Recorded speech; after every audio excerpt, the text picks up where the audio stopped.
Halo guys, welcome back to Dos Kreatif Channel. Hari ini kita mau bikin edisi film. Ya, hari ini kita bintang tamu dari perfilman guys. Jadi tunggu, kita mau ngasih tahu dulu. Jadi di Dos ini kita bakal bikin segmen baru. Jadi film. Nah, ini Mas yang di depan kita ini adalah tamu pertama kita di segmen film. Oke Mas, silahkan perkenalkan dirinya. Oke, halo semuanya. Perkenalkan, namaku Petrus Kristianto. Aku seorang film programmer. Juga sebenarnya juga sebagai distributor film juga, tapi untuk film pendek. Oke. Tapi kalau untuk pekerjaan utamanya di mana? Flix Cinema ya? Ya, di Flix Cinema. Wah, oke. Guys, jadi kalau kalian yang belum tahu Flix Cinema itu ada di mana aja, Mas? Flix Cinema sendiri itu ada di MOI, terus ada di Grand Galaxy Park Bekasi, terus ada di Asta District X, sama di Peak Avenue. Belum ada di Tangerang ya? Saya orang Tangerang soalnya. Belum. Semoga ada rencana kah di sana. Oke, kita bakal kulik abis nih Mas Petrus di sini karena sebenarnya perfilman juga bagian dari seni ya guys ya. Betul kan ya Mas ya? Yeah, Oke. Sebelum kita mulai masuk ke pertanyaan-pertanyaan nih Mas nih. Latar belakangnya dulu dong Mas, kenapa kok bisa masuk ke Flix Cinema sebagai apa? Film programming. Oke. Waktu sekolah apa gitu? Oke. Kalau aku sendiri sebenarnya dari Semarang. Aku memulai dulu kuliah di film. Mas Jadi dideketin lagi nggak apa-apa? oh ya, kuliah di film. Dulu sebenarnya pengennya bikin jadi sutradara atau produser. Serius, passionnya itu. Dulunya. Oh, oke. Cuma abis itu kayaknya sadar diri ya, kayak bikinnya nggak jago gitu. Jadi kenapa? karena mungkin lebih karena passionnya lebih ke ngobrol dan speaking ya maksudnya. Jadi dan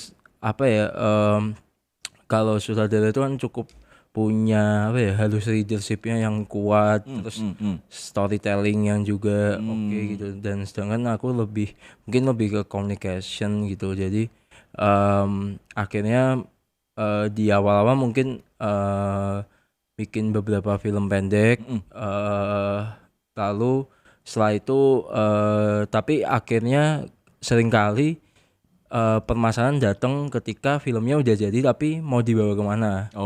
Bingung ya.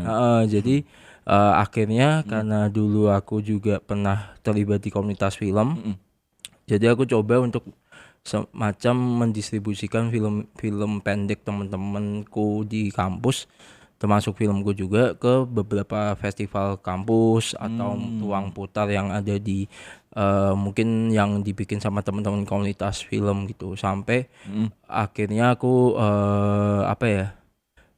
mengembangkan di bidang distribusi dulu awalnya. Sempet jadi magang jadi publicist film juga, ngurusin promo film, ngurusin cinema visit juga gitu. Terus habis itu 2 tahun terakhir ini lebih fokus ke film pro gaming. Tapi awalnya memang lebih ke mungkin pemutaran alternatif yang ada di kafe-kafe, di ruang open space gitu. Tapi habis itu jadi timbul pertanyaan, sekarang yang menarik adalah bioskop gitu. Gimana sih proses pro gaming di bioskop gitu? Karena banyak teman-teman yang mungkin nggak dapet insight dari dalam bioskop gimana. Akhirnya aku coba untuk mencari peruntungan lah. Akhirnya aku gabung ke Flix Cinema tahun lalu. Oke. Jadi kita kan mau ngomongin soal profesi Mas ya, yaitu film programmer ya. Apa bedanya sih dengan programmer IT misalnya? Jadi sebenarnya itu tuh kerjanya ngapain aja sih film programmer itu? Sebenarnya kalau itu pertanyaan selalu terjadi ya di setiap pertemuan ketika aku memperkenalkan diri, aku film programmer gitu, atau misalkan di lingkungan keluarga, pertemanan, itu selalu pasti ditanyain dulu gitu, ya? harus jelasin dulu gitu. Film programmer gimana? Nah, kalau dari aku sendiri sebenarnya bedanya adalah sebenarnya kalau IT programming kan lebih fokus ke coding. Lalu bikin sistem dan lain. Nah, kalau dalam film programming sebenarnya yang diutamakan adalah sebenarnya selain apa ya, mengkurasi gitu, mengkurasi film yang akan tayang, tapi juga menata, sebenarnya lebih menata jadwalnya sampai film itu misalkan dalam konteks film pendek, kalau di festival biasanya kan dalam bentuk satu program yang berisi 3 sampai 5 film pendek. Nah, itu menata urutannya, menata film-filmnya agar sesuai dengan benang merah yang mau disampaikan di program itu gitu. Misalkan mau ngangkat tentang ruang aman gitu. Nah, kita mencari film-film pendek yang ngomongin tentang ruang aman, ngomongin tentang pencegahan kekerasan seksual dan lain. Nah, itu akhirnya jadi satu program yang akhirnya aku programming, dan secara urutan pun itu juga di ranahku juga gitu. Kalau di bioskop mungkin lebih ke jadwal, lalu melihat data report penonton sampai menentukan film ini akan ada. Kalau di bioskop kan sekarang ada kelas ya, ada yang reguler, ada yang premium. Nah, kita juga menentukan itu. Jadi film ini akan ada di premium class, film ini akan ada di regular class. Yang mana yang cocok buat di premium kayak gitu ya. Oke, jadi sebagai tadi kan Mas bilang kurasi ya. Jadi kalau misalnya mengkurasi itu tuh gimana sih prosesnya, dan bener nggak sih kalau misal profesi kayak Mas gitu tuh bisa nonton film tuh lebih dulu daripada kita nih yang orang-orang awam nih. Kalau di bioskop ya, kalau di bioskop biasanya ya kita punya privilege itu sih. Jadi tapi memang kalau film luar setauku memang nggak yang kayak 2 atau 3 bulan sebelum tayang aku bisa nonton, enggak juga. Jadi biasanya Berapa jaraknya? cuma jaraknya 1 hari lah sebelum rilis gitu. Karena biasanya mereka akan ada special screening H-1 sebelum tayang secara serentak. Oh gitu. Itu untuk siapa? Kalangan siapa itu? Biasanya untuk media, influencer gitu, dan eksibitor tentunya gitu. Selain itu juga kita biasanya juga punya apa ya, kalau di film pendek justru kita bisa nonton filmnya full untuk ngelihat film ini sesuai nggak sama apa yang program yang mau kita angkat gitu. Gitu sih. Kalau di bioskop ya kita prosesnya dari pengajuan gitu, pengajuan dari PH-nya, lalu sampai nanti kita meminta materi pendukung kayak trailer, poster, terus apapun lah yang akan jadi apa ya, modal film ini untuk dipromosikan gitu.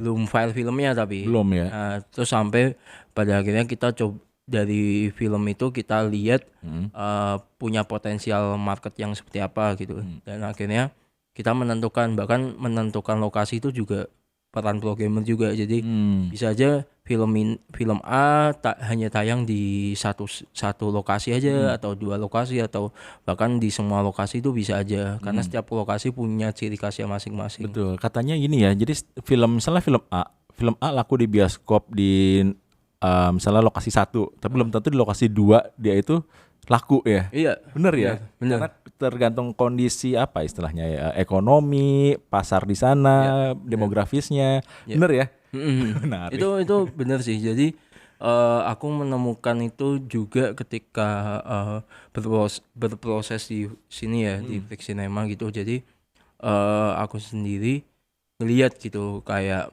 apa yang terjadi misalkan di side A sama side B. Contoh dong. Misalnya film yang udah lewat apa ya misalnya? Contohnya misalkan kayak di GGP gitu, di Grand Galaxy Park itu lebih potensial film-film lokal. Iya, film lokal. Sedangkan kalau di PIK mungkin lebih fokus ke film-film Mandarin. Itu rame. Oh, I see. Oke. Nah, kalau kita ngomongin bioskop, jadi siapa aja sih Mas sebenarnya yang bisa narok buat nayangin film di situ? Kayak ada syarat khususnya nggak sih cara-caranya gitu biar bisa tayang di bioskop Indonesia? Sebenarnya semua PH pun bisa sih, tapi mereka biasanya yang paling penting adalah pengajuannya itu yang penting filmnya sudah melalui sensor ya. Jadi kalau kita di bioskop itu kan kita perlu ada surat tanda lulus sensor dari LSF. Harus punya itu dulu. Harus punya itu kayak apa ya? Gak ada itu nggak bisa gitu ya. Nggak bisa karena di peraturan kita pun di pemerintah terkait perfilman surat tanda sensor itu sangat penting banget gitu. Karena itu yang menentukan kayak ratingnya berapa. Lalu menentukan rating sih, lebih ke tayang kayak gitu ya. Oh, ratingnya. lebih ke rating gitu.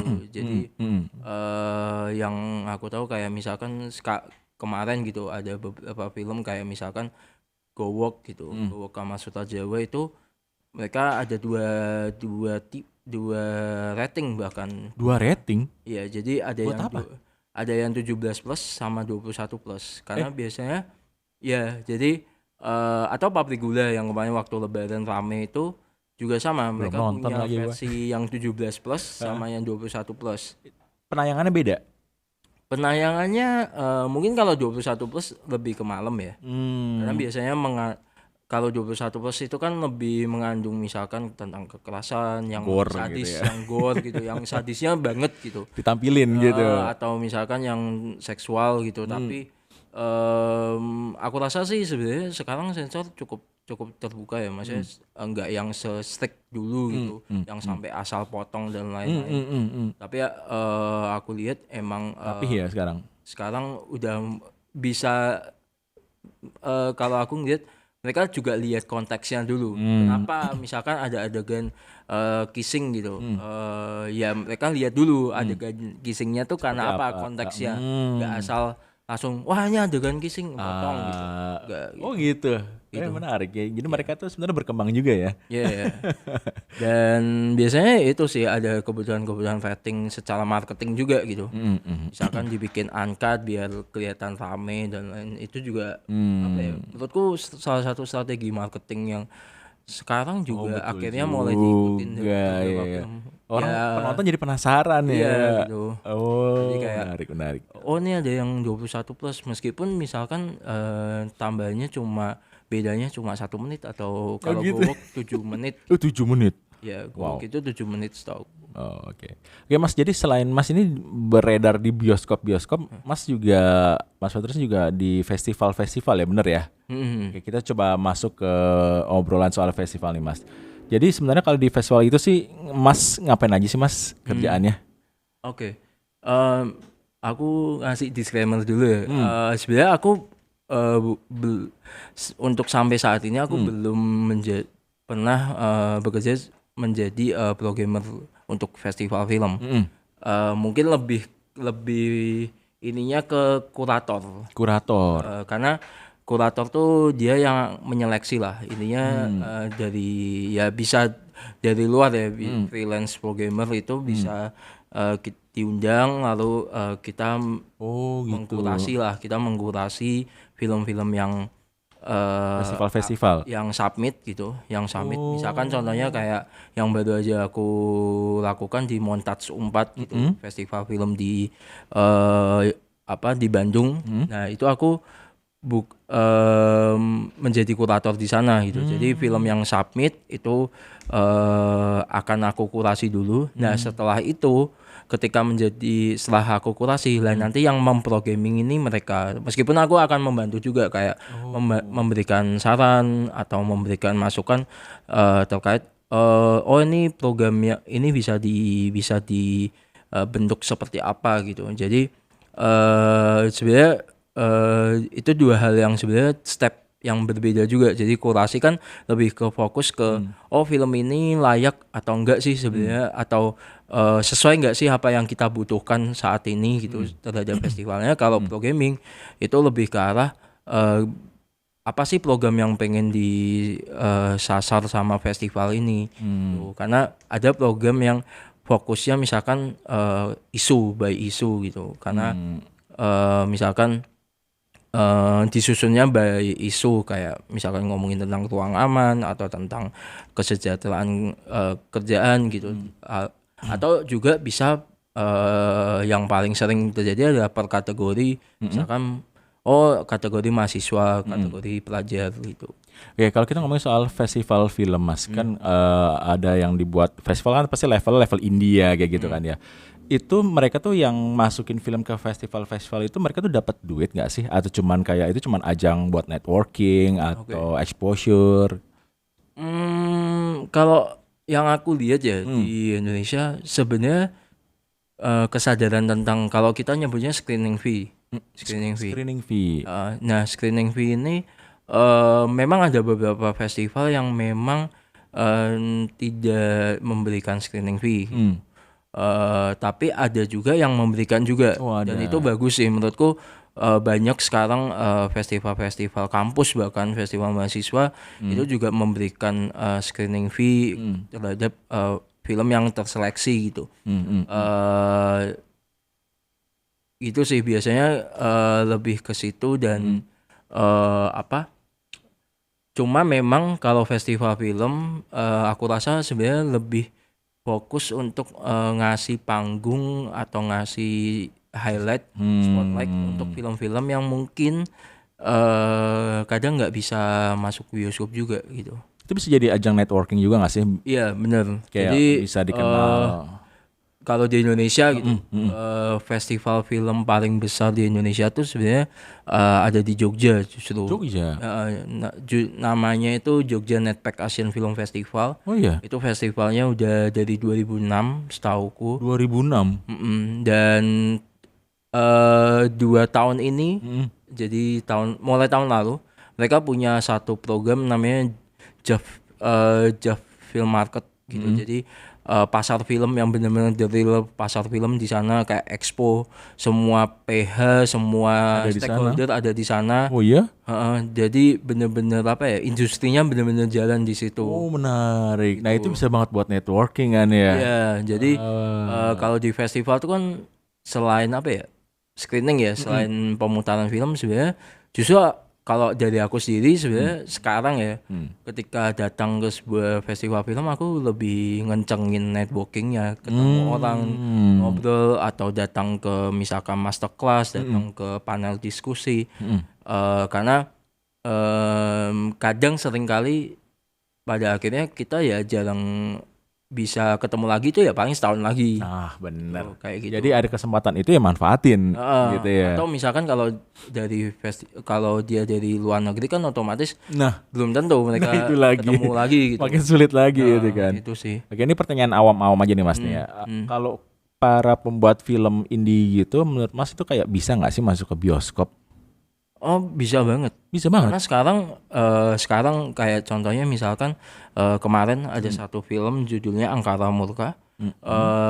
Sutradaranya Eden Junjung. Itu sutradara, dia mengawalinya dari film pendek di Jogja, dan film-filmnya masuk ke berbagai festival film internasional.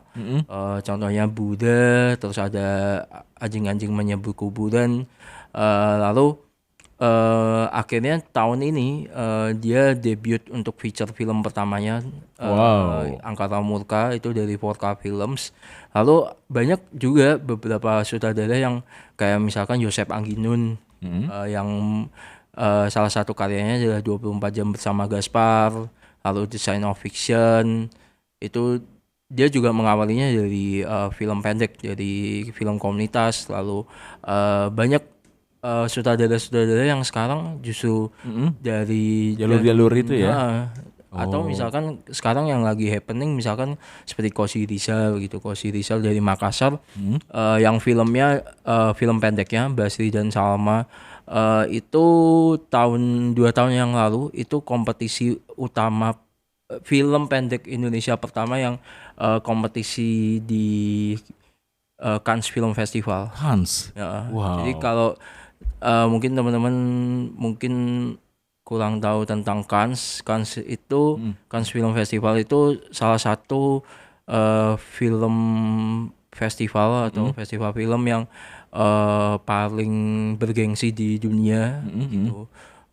Karena kayak udah dianggap kalau di Instagram tuh centang biru lah gitu. Jadi kalau di dunia tuh ada Cannes Film Festival, ada Berlinale International Film Festival, lalu ada Sundance Film Festival Sundance, gitu. iya. Ada 5 besar dan salah satunya Cannes. Dan 2 tahun yang lalu ada satu film pendek Indonesia karyanya Kosi. Itu kompetisi utama pertama. Jadi kompetisi untuk film pendeknya ya. Oh iya. Untuk short filmnya itu kompetisi utama di Cannes Film Festival. Itu untuk pertama kalinya film Indonesia. Itu pertama kali ya? Heeh. Untuk pertama kali ada apa ya? Film Indonesia ada di Cannes? Ada di kompetisi Itu. kompetisinya. Serius? Ya. Oh wow, oke. Karena sebelumnya ada yang kompetisi tapi misalkan karena Cannes itu kan besar ya, maksudnya festival filmnya besar dan mereka punya beberapa program, dan program paling bergengsinya ya pasti kompetisi utamanya itu yang Panggiot itu. Dan kemarin itu Indonesia mereka punya versi yang untuk film pendek dan film Indonesia Ada waktu di situ. itu ada di situ. wah keren. Iya. Kalau menurut Mas sendiri gimana sih Mas peluang para pembuat film yang saat ini nih, kan tadi Mas bilang udah ada yang masukan gitu. Kalau menurut Mas masa depan para pembuat filmmaker di Indonesia tuh cerah nggak sih, baik nggak sih, apa secara kualitas mereka tuh makin bagus gitu? Cerah banget Wah, kalau aku. oh iya. Karena salah satu pembuktiannya adalah kemarin yang terjadi pada Jumbo. Jadi nomor 1 di Iya, Indonesia. karena sebelum ada Jumbo, film animasi itu sangat-sangat apa ya, kayak dipandang sebelah mata gitu. Betul, Karena betul. film animasi hanya untuk anak-anak. Itu Betul, betul. narasi yang sering kali, karena betul. waktu aku menjalani memutarkan film-film pendek alternatif di Semarang gitu. Waktu di sebuah pasar malam gitu, ketika itu aku muterin beberapa film animasi dan banyak Penontonnya. masyarakat yang bilang, film apa Mas? Oh film animasi, oh film anak-anak ya gitu. Nah padahal Jumbo sendiri iya memang wujudnya adalah film anak gitu, tapi kita sebagai orang dewasa pun juga merasakan gitu apa yang jadi kegelisahan si Don gitu. Dan ya nggak kaget ketika misalkan filmnya sampai 10 juta, dan itu pencapaian yang ini ya, Nggak maksudnya main-main menurutku untuk skala Indonesia semoga nggak anomali sih. Jadi biar tahun depan ada lagi, nggak perlu nunggu 5 tahun lagi, 10 tahun lagi, tapi aduh amin benar. 2 bulan lagi ada. Karena sebelum Jumbo kan ada agak lain, lalu ada KKN di desa penari. Nah ketakutannya adalah anomali. Takutnya dianggap ya rasanya kayak anomali doang. Mudah-mudahan enggak ya. Cuma momen aja gitu. Dan film anime, dan itu sangat-sangat Jumbo itu sangat-sangat apa ya, kalau aku ketemu sama teman-teman animator gitu, itu sangat mengangkat apa ya, harkat dan martabatnya mereka gitu. Karena paham. karena ya selama ini bener kayak animasi itu sangat-sangat dipandang sebelah mata kayak film dan anak-anak. kadang investor kan juga pikir kan, karena animasi membutuhkan budget yang nggak sedikit gitu. Bahkan lebih mahal daripada film live action itu, dan waktunya panjang gitu. Makanya kenapa kayak film-film Disney, Pixar 4-5 itu tahunan butuh 4 sampai 7 tahun. Jumbo aja butuh 5 tahun. Ya harapannya sekarang ketika nanti ada Jumbo-Jumbo yang lainnya, ya investornya mau shift di situ. Tapi ya juga harus sabar gitu. Jangan cuma 2 tahun terus minta langsung ini, karena animasi itu proses gitu, proses yang nggak gampang. Oke. Nah kita lagi mau ngebahas soal para kreator film nih Mas. Jadi kan Mas Petrus suka datang ke festival, tentu pasti ketemu dengan para kreator film gitu. Nih kalau misalnya ada filmmaker muda nih Mas yang dengerin kita sekarang nih, menurut lo Mas penting nggak sih untuk targetin festival dulu sebelum bioskop, apa pendekatannya harus beda? Tergantung mediumnya ya. Kalau film pendek, aku rasa memang festival film itu salah satu cara. Pintu tapi masuk nggak semuanya festival film. Karena yang aku ini apa ya, yang sering aku temukan gitu beberapa kali, banyak yang bertanya tentang gimana sih Mas masuk ke festival A, gimana sih masuk ke Nah, festival B. gimana itu caranya, Mas? Nah, tapi kadang aku mikir kayak, hmm, bentar-bentar, kamu bikin film ini untuk siapa? Oh, itu dulu. Heeh. Itu dulu. Jadi kan kamu bikin film ini untuk siapa, untuk apa gitu. Dan itu bakal kelihatan banget di filmmu. Dan kalau kamu cuma ngincer festival gitu, kalau aku tuh selalu mengingat salah satu quote-nya di film Cars. Cars. Eh, Apa tuh, apa tuh? ada polisi yang Hudson itu yang Oke. dia bilang ya itu cuma piala kosong gitu. Karena pada Ah, akhirnya itu cuma piala kosong. Jadi apa ya, fame festival dan lain itu ya cuma just lewat aja. mm-mm. Pada akhirnya kamu bikin film ini untuk siapa. dan Siapa? dan aku rasa sekarang gitu, memang mungkin bagi mahasiswa ya, atau khususnya mahasiswa lah gitu, mahasiswa, pelajar, atau teman-teman yang pengen mencari portofolio, mungkin festival itu jadi salah satu kayak Tangga. biar mereka dilihat gitu. Nah, Hmm. tapi aku rasa yang sebenarnya kalau dari aku sendiri, Hmm. aku tuh justru lebih kerasa ketika film itu bisa sampai ke pasar atau ke segmen penonton yang aku tuju, Hmm. atau bahkan sesederhana orang itu nangis atau atau ketawa atau apapun lah ketika melihat film yang aku distribusikan atau aku bikin atau pemutaran yang aku bikin gitu. Karena sekarang kalau di dunia film tuh sudah mengenal tentang impact distribution. Jadi Impact. distribusi berdampak. Jadi distribusi itu nggak masalah terkait ngomongin berapa angka penonton yang bisa dicapai, tapi dampak apa sih yang bisa dikasih gitu. Misalkan contohnya ada satu film dokumenter. Ini seringkali terjadinya di film dokumenter kalau impact distribution ini. Kenapa tuh? Satu film dokumenter judulnya eh, Pesantren. Mm-mm. Nah, itu karya Saladin Siregar. Itu mereka melakukan pemutarannya itu di pesantren-pesantren yang ada di Indonesia gitu. Mm.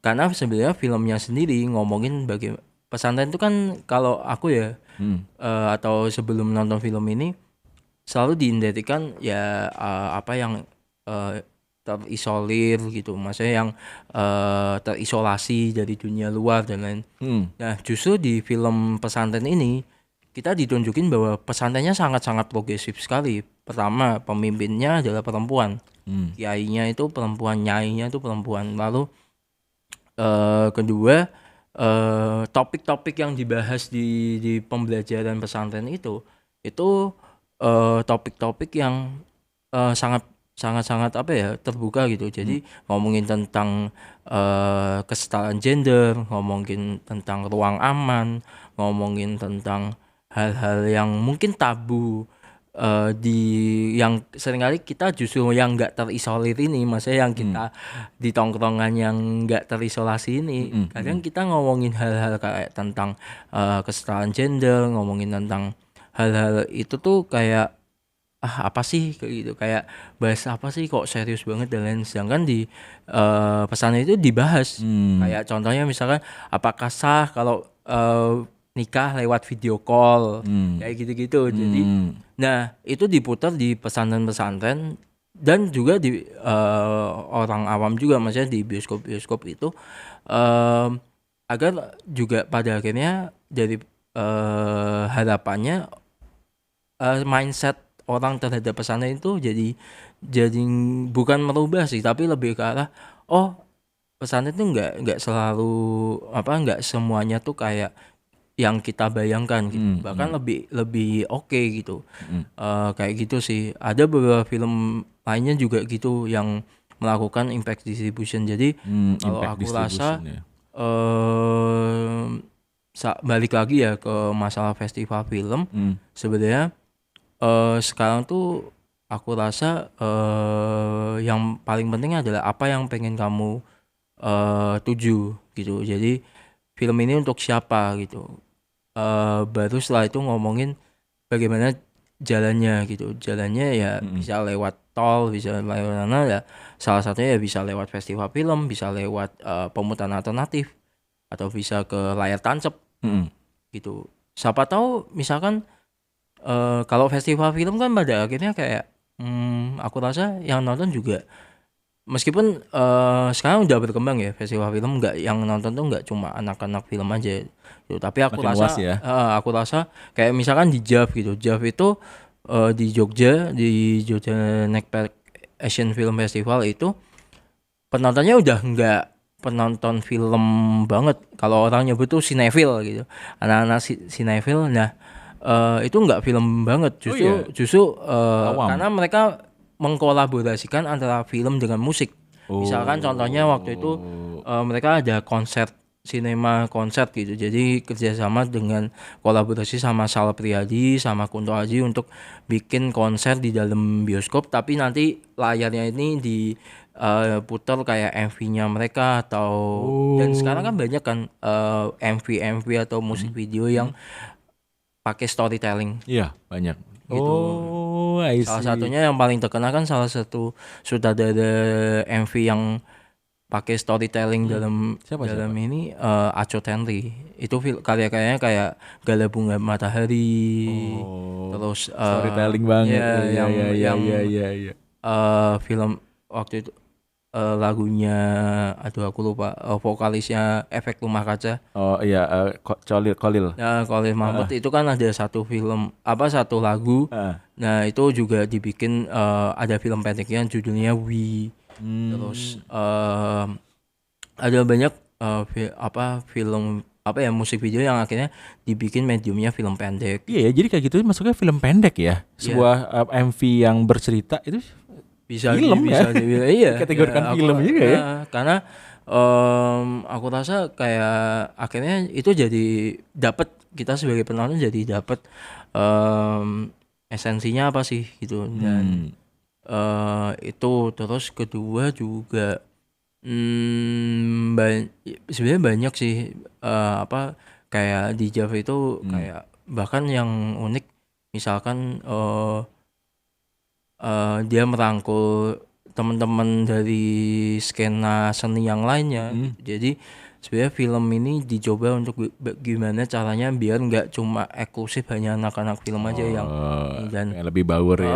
nah meskipun memang aku akui memang ada beberapa festival atau beberapa tempat yang kayak masih eksklusif ya, masih eksklusif banget gitu, tapi aku rasa sebenarnya kembali lagi ke teman-teman ketika filmnya udah, bahkan menurutku pikiran bahwa film ini mau dibawa kemana tuh sebenarnya jangan waktu filmnya jadi, justru sebelum, karena itu sering terjadi. Oh, telat mereka. Iya, jadi jadi film udah jadi terus baru mikirin ini mau bawa kemana. Oh alah. Karena mungkin biasanya gitu. Biasanya adalah filmnya itu adalah untuk tugas akhir.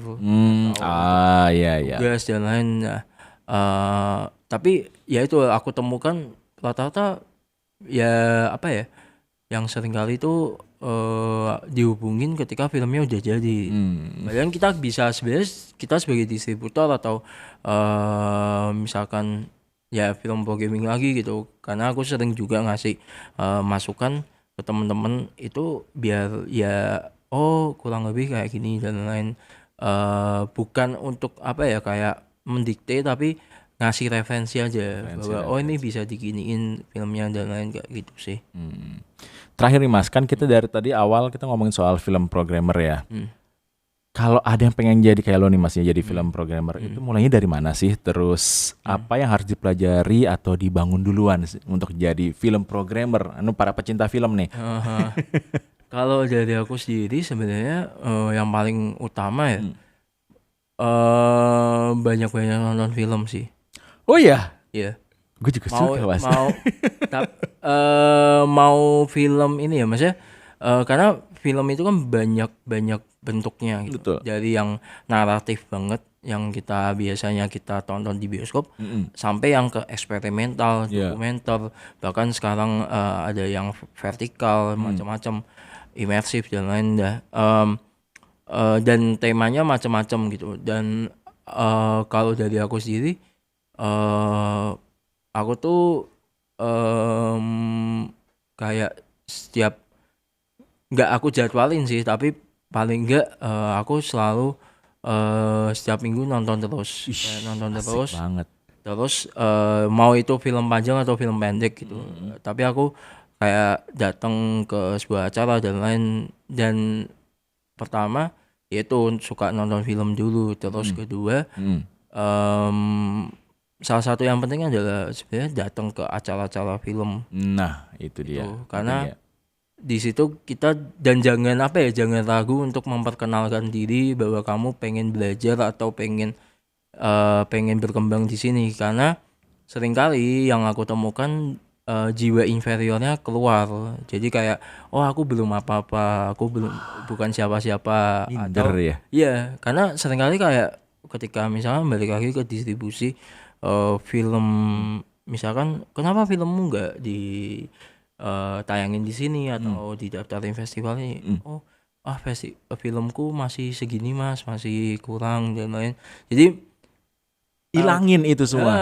Gitu. padahal sebenarnya kalau nggak nyoba kan kamu nggak tahu Betul. gitu.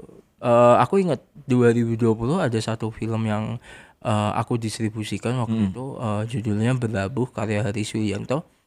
Itu film sebenarnya udah di syuting dari 2018 tapi baru jadi 2020. Dan waktu itu kita coba aja daftar ke berbagai festival film. Salah satunya kita waktu itu nyoba ke salah satu festival film di Jerman, judul namanya Festival Film Oberhausen. Itu salah satu festival, mungkin kalau teman-teman cek di Wikipedia atau di Oberhausennya sendiri, itu adalah festival film pendek tertua di dunia. Tertua di dunia. Nah, film Berlabuh ini waktu itu ya aku submit, terus beberapa bulan setelah itu aku ingat 2021 awal dapat email kalau film itu tembus masuk tayang di situ, di Oberhausen itu, dan kompetisi, dan itu adalah film Indonesia pertama lagi, maksudnya tayang lagi setelah 15 tahun absen di festival itu. 15 tahun. Karena sebelumnya 2005 atau 2006 film Indonesia terakhir yang tayang di festival itu. Dan Berlabuh ini waktu itu kompetisi di Oberhausen. Lalu tapi saya aku nggak bisa ke sana karena waktu itu kan COVID ya. Di Sayang banget 2020 waktu itu COVID ya, dan 2020. dan